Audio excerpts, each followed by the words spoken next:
This is Kelly Hill, technology reporter for RCR Wireless News. I'm here at the 5G Innovation Summit with Emil Olbrich of Primelime. How are you, Emil? I'm doing great. Thanks, Kelly. Good, good. Now, you just had a presentation this morning talking about, I think, really in some of the ways that LTE and LTE technologies are going to kind of underpin 5G, specifically license-assisted access. So maybe you can give us some highlights from your talk.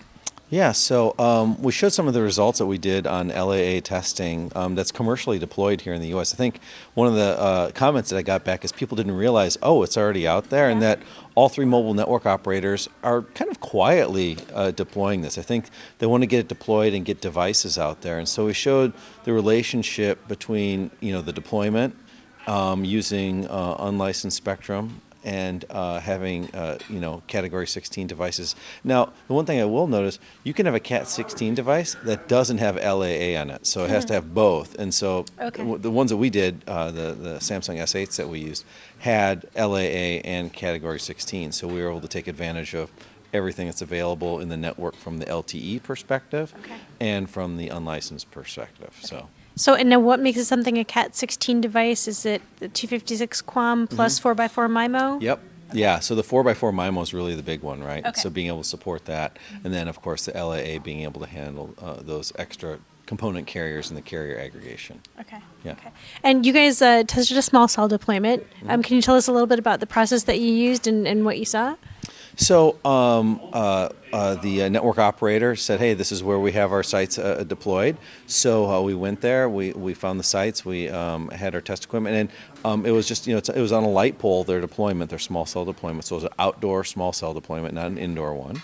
And we did walk testing for the LAA portion, it was on a street corner, so we were able to go one block in each direction and do the testing. And so we did that walk testing with the devices, in our hands like a normal person would have that. So you're getting normal body losses. There wasn't any special test equipment rig. It was really how we as users would use it. Yeah. Okay. And you guys, if I remember correctly, it was a pretty significant difference in terms of, improved throughput and, talk a little bit about, the efficacy. I think the thing that really surprised us is the amount of LAA spectrum that was utilized. There were three 20 megahertz carriers, so 80% of the traffic, or 76%, almost 80% of the traffic was on unlicensed spectrum when it was available. And, only, 20 to 24% was on the licensed spectrum. So that was really surprising. So when that spectrum is made available, boy, all the traffic got pushed to that, which was really surprising to us. So even with 3 carrier aggregation that carriers are putting out now, the addition of adding maybe more unlicensed spectrum is going to open up a lot more of the network capacity, which was really surprising. We didn't think it'd be that high. And, it'll get loaded over time as more people get devices and it gets utilized. We realize that. But at least from our initial testing, it was very encouraging to see how well LAA was utilized. And we should specify that, LAA does have LBT, the listen before talk approach too, so it's not going to use those channels unless they're free to use. Right, so there's Wi-Fi, so it's suburban environments, so there's Wi-Fi access points that you can see, and we didn't necessarily see a degradation in Wi-Fi because it is using LBT to just use those time slots that are available. So really interesting from that aspect. As we add users on, it'll be interesting to go back maybe in a year or so when more users have devices and see what the capabilities are. But it was exciting nonetheless to kind of see that, and that's really the groundwork we talked about here, dual connectivity, being able to connect the G Node B or NR radio to an LTE system and have them simultaneously supported from a single core network.